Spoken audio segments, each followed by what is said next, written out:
Olá, seja bem-vindo em mais um curso, onde, através de 3 aulas, nós vamos trabalhar um tema que eu julgo importantíssimo para você que está querendo aprender mais sobre vendas ou que está fazendo sua pós-graduação em negociação, em negócios, gestão, negócios e vendas. Nós vamos falar sobre o poder do time de vendas no mercado centrado no cliente. E o primeiro ponto que eu quero trazer para vocês, o que significa efetivamente, na prática, essa centralidade do cliente. Olha, eu sei que tem muitas coisas que acontecem nesse mercado que se referem a, de repente, temas que visam vender livros, que visam vender lucros, mas não é a mesma coisa quando nós falamos sobre centralidade do cliente. Nós estamos muito acostumados nessa busca por uma nova formação, entender como é que fica a nossa empregabilidade dentro do mercado, desenvolver as competências adequadas para o mercado de trabalho atual, a falar sobre um novo mercado, né? Um novo mercado, a nova era, e um dos elementos essenciais desse novo mercado e dessa nova era é justamente a centralidade do cliente. Quando nós falamos de centralidade do cliente, nós estamos falando efetivamente de ter o cliente como centro gravitacional da organização. Você vai colocar o cliente no centro da organização. Isso é uma coisa que pode parecer simples ou pode parecer confusa, da seguinte forma: ah, mas sempre foi assim, o cliente é o rei, o cliente sempre teve razão.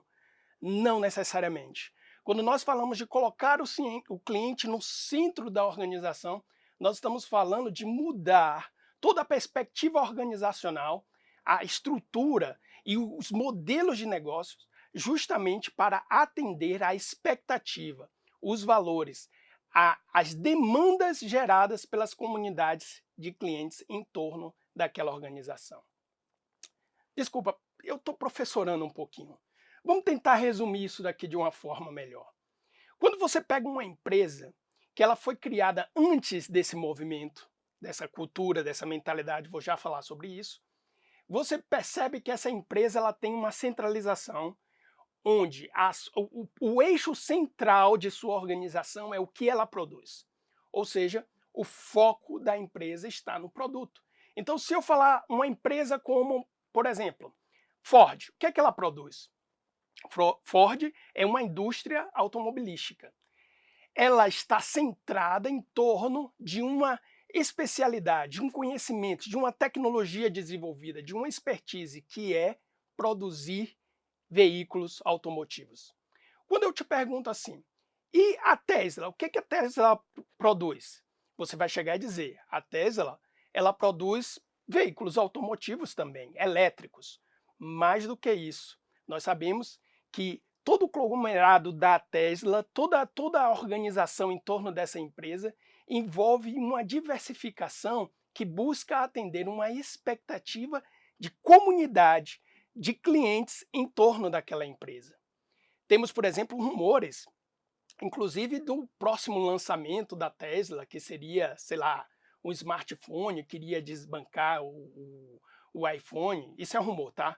O que eu quero trazer é o seguinte: essa empresa ela está de tal forma estruturada que ela pode diversificar para rede social, para construção de smartphones, tecnologia através de smartphone, produção de carros, viagens espaciais, porque essa empresa ela não está focada, o centro gravitacional dela, esse grupo organizacional, o centro gravitacional dele não é essencialmente um produto, mas o que uma comunidade de clientes, de fãs que acompanham, que seguem, que acreditam naquela empresa, demandam como necessidade para aquela organização.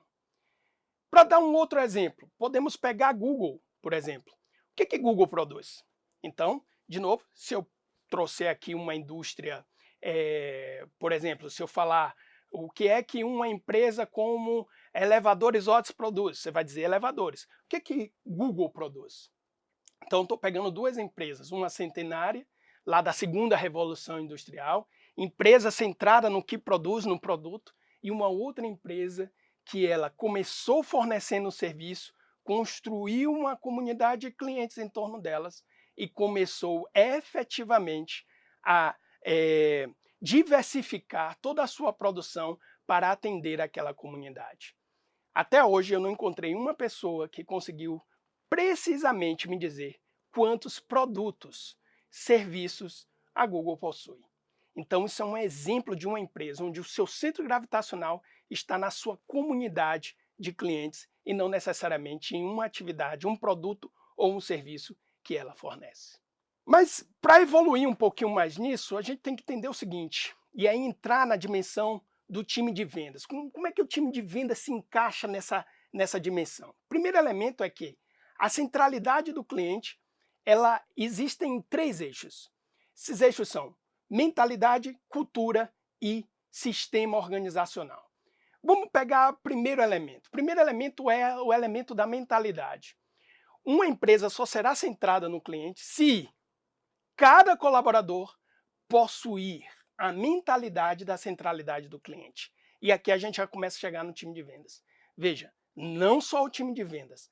Cada colaborador tem que entender que o que ele está realizando de tarefa, por mais simples que pareça, isso vai ter um impacto e agregar valor efetivamente, percepção positiva efetivamente para o cliente lá na ponta, que está consumindo aquele produto, aquele serviço. Então, antes de tudo, a centralidade do cliente deve ser uma mentalidade que começa pelos líderes. Os líderes da organização têm que ter essa mentalidade. Tem que colocar o cliente como seu principal ativo.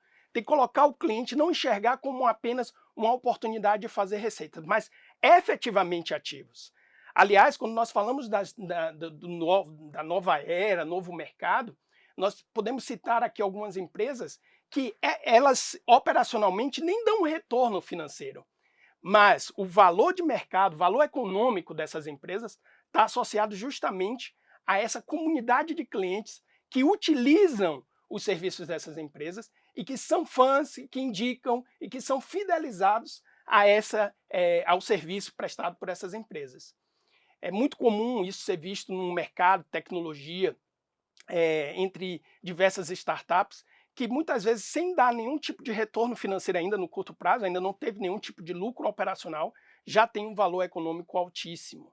Então, de novo, primeiro uma mentalidade, começa lá de cima, da liderança, mas que deve permear cada colaborador. Cada colaborador tem que entender que está em uma empresa centrada no cliente, que não está centrado nos seus cargos em funções e departamentos, mas que cada uma dessas coisas, as estruturas burocráticas, cada processo dentro do eixo da jornada do cliente, tudo isso vai efetivamente agregar valor para aquele cliente que está consumindo o produto lá na ponta. Então, o primeiro elemento dessa centralidade é mentalidade.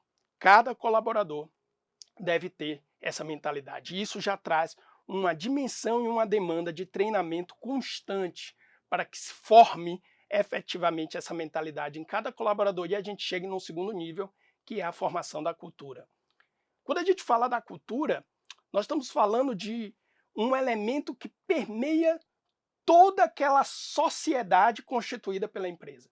Ou seja, efetivamente, os colaboradores, cada um assume esse papel e esse comportamento de centralidade do cliente, e isso se torna um valor comunicado, correspondido, compartilhado por todos dentro da organização. De tal forma que começa a se transformar no DNA, na cultura da própria organização. É como se de repente você fosse, sei lá, para o shopping center com roupa de banho de praia. Vai causar uma estranheza. Você pode fazer isso? Vai causar uma estranheza. No caso, quando você tem a cultura da centralidade do cliente, os comportamentos dos colaboradores que vão na contramão dessa cultura, eles causarão um estranhamento dentro da própria organização. Então, mentalidade de cada colaborador que se torna uma cultura de todos dentro da organização. E aí a gente chega no terceiro elemento que fecha essa tríade aqui da centralidade do cliente, que é um sistema de gestão. ou seja, centralidade do cliente, deve ser um sistema de gestão. Nós estamos falando de estruturas burocráticas que premiam, penalizam, que promovem, que admitem, que demitem, centrado no cliente. Então, a perspectiva do cliente, a percepção do cliente, a visão do cliente sempre estará no centro das escolhas, das decisões que são tomadas por essa organização. Então, isso daqui meio que resume o que seria essa centralidade do cliente. Uma mentalidade de cada colaborador, uma cultura organizacional e um sistema de gestão que mede, premia, penaliza, admite, demite, promove, centrado no cliente. Eu gosto muito dessa frase de Jane Bliss, que é uma especialista em centralidade do cliente, que ela diz o seguinte: uma empresa centrada no cliente é uma empresa focada em melhorar a vida dos clientes e colaboradores. Gente, isso daqui merece uma pausa e uma reflexão um pouco mais profunda. Nós costumamos dizer o seguinte, eu não sei quem é o autor dessa frase, mas as empresas são feitas por pessoas para pessoas. Então, quando nós trazemos essa dimensão da centralidade do cliente, nós trazemos esse fator humano, né, para a visão estratégica, estrutural, organizacional da empresa como um elemento central, um elemento que vai se tornar o eixo gravitacional de tudo que é feito dentro daquela organização. Então, isso significa criar um ambiente positivo, isso significa tornar a vida dos clientes e, antes dos clientes, dos próprios colaboradores melhor. E esses colaboradores enxergando que fazem parte de uma empresa que realmente tem um propósito, uma transformação real a entregar para a sua comunidade de clientes, ele entrega isso de uma forma diferenciada, gerando experiências diferenciadas. E por que isso é tão decisivo? Isso é decisivo pelo seguinte, porque o cliente mudou, o cliente não é mais o mesmo. Aqui eu lembro de um treinamento, na verdade foi uma trilha de desenvolvimento que eu montei em parceria com uma empresa de treinamentos para a BRF. E dentro dessa trilha de treinamentos que nós falávamos sobre a centralidade do cliente, nós tivemos acesso a algumas respostas, claro, em anonimato, sem poder identificar ninguém, respostas de satisfação dos clientes da BRF. Então, é muito interessante isso. Quando a gente via as respostas, né, lá as ferramentas de pesquisa de satisfação que a BRF fazia, nós identificávamos claramente um cliente dizendo o seguinte, não, olha, é excelente, o serviço é um serviço excelente, a qualidade do produto é uma qualidade excelente, isso é inquestionável. O que eu preciso é de um bom atendimento, o que eu preciso é de entrega no prazo, que o prazo seja cumprido. E aí nós começamos a identificar uma coisa na mudança desse cliente. Houve um tempo que o cliente ia comprar uma geladeira, bastava ele ter uma geladeira de qualidade. Houve um tempo que o cliente queria comprar um carro, bastava você fornecer um carro de qualidade. De novo, empresas como uma Ford, uma GM, são empresas que buscaram, Toyota, buscaram desenvolver essa qualidade do produto de forma exaustiva, para que esse cliente ele realmente tenha um produto de qualidade no seu consumo, realizando ali a satisfação de sua necessidade. Mas isso já não basta mais. Nós estamos falando de um cliente que quer mais do que isso, ele quer se sentir pertencente, ele quer fazer parte de uma experiência mais profunda sobre na sua dimensão de consumo. E aqui vem um elemento central que casa com o que nós falamos no que é o nosso tema, o poder do time de vendas. Porque o time de vendas, ele é um fator decisivo na construção dessa experiência. Eu vou ler aqui alguns exemplos para vocês, né, de resposta do cliente. Perguntado, o que é o que é um bom atendimento para você? Ele diz, excelente atendimento, entrega rápida. Então, não basta mais só a qualidade do produto, Olha um outro cliente respondendo, ó, eu tive uma ótima experiência. Essa palavra aqui, experiência, é uma palavra que será fundamental dentro do nosso processo da centralidade do cliente. Uma empresa que o vendedor, perguntado ao cliente, o que é uma empresa que não te atende? Uma empresa que não está satisfazendo sua necessidade, que não está te concedendo uma experiência incrível. É uma empresa em que o vendedor, olha o vendedor aparecendo aqui, ó, não está visitando, não presta um bom serviço por telefone, não comprei. Para esse cliente, o motivo é o vendedor, ponto. E aí eu trabalhei em vendas muitos anos e faço a parte, sou responsável pela parte comercial da minha empresa, eu sei muito bem o que é isso. Muitas vezes você, que é vendedor, supervisor de venda, está sendo responsabilizado por uma falta de estrutura ou uma falta de apoio da sua empresa. Perceba, o vendedor ele tem um papel decisivo na construção da experiência do cliente. Seja a construção de uma experiência positiva, seja na reversão de uma experiência negativa. Todos numa empresa têm que ter essa visão da centralidade do cliente, todos. Mas o vendedor que não possui isso estará fadado a realizar metas medíocres. O que eu chamo metas medíocres? O mercado está crescendo? Tem muito dinheiro circulando? Você vai vender. Mas você vai vender porque tem muita gente comprando. Você não vai vender porque você é um bom vendedor. Aliás, eu vou contar até algumas histórias aqui para vocês que uma delas versa sobre isso. Uma empresa que eu cheguei, tá difícil vender, tá difícil vender. Por quê? Porque tá difícil, estamos em crise e tudo mais. Vender quando não está em crise? Qualquer um pode vender. O grande desafio é realmente você estabelecer uma relação e uma experiência que você alcance o sim do seu cliente, ainda que você esteja em uma situação ou uma posição adversa. Isso, dentro da centralidade do cliente, é um vendedor que ele não é um tirador de pedido. Ele entende que ele é um maestro na construção dessa experiência do cliente. Então, para a gente trazer aqui alguns elementos para fechar essa dimensão e a gente abrir esse diálogo, ainda temos 2 aulas para explorar isso, a importância do poder do time de vendas dentro dessa dimensão da centralidade do cliente, tem algumas observações que eu preciso trazer para vocês. A primeira delas é o seguinte: mais que qualidade. Esquece.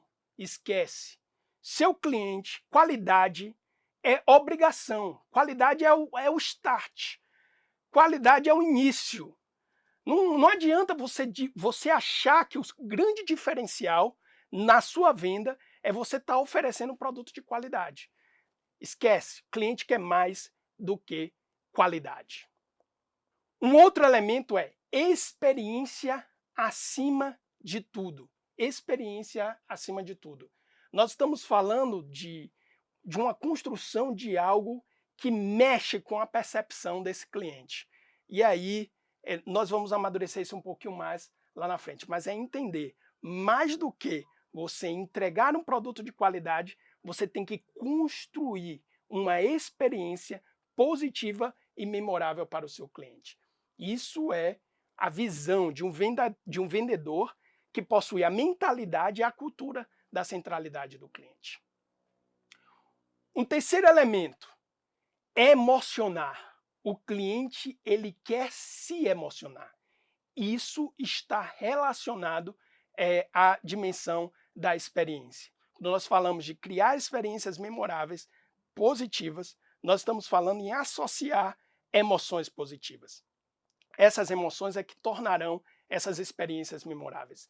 É impressionante todos os treinamentos que eu dou, como eu vejo que os vendedores, eles não têm a consciência de que os produtos que eles ofertam, os serviços que eles ofertam, são produtos que geram emoções nos seus clientes. E quais são essas emoções? E como você pode comunicar isso alterando ou de forma mais assertiva a percepção do seu cliente. E o último elemento, o mais cruel de todos, para o time de vendas, principalmente se você é um vendedor de muitos anos, aí tradicional, que está há bastante tempo no mercado e deve ser respeitada a sua experiência, mas você vai sentir mais essa mudança do que se você é um vendedor ou um supervisor que começou agora no mercado. A comparação está para além do seu setor. A centralidade do cliente mostra isso. Seu cliente não compara a sua padaria com a padaria da outra esquina. Ele está comparando você com o iFood. Ele está comparando você com o Uber. Se você é um vendedor de serviço bancário, ele está comparando o serviço bancário com o Netflix. Esse processo de comparação, de construção de experiências, tornou os clientes mais mimados. Essas empresas, que são empresas trilionárias, grandes referências dentro desse novo mercado, eles trouxeram novos padrões e parâmetros de consumo. E você será medido não pelo que o seu concorrente do seu setor fornece, mas você será medido pelas experiências memoráveis e incríveis que o seu consumidor tem com outras empresas que nem sequer é um competidor direto, na sua área de atuação. Basicamente é isso, nós temos mais coisas. Vamos falar mais sobre essa dimensão do poder do time de vendas, como é que isso pode ser aplicado dentro desse cenário da centralidade do cliente, mas eu te aguardo numa próxima aula. Grande abraço.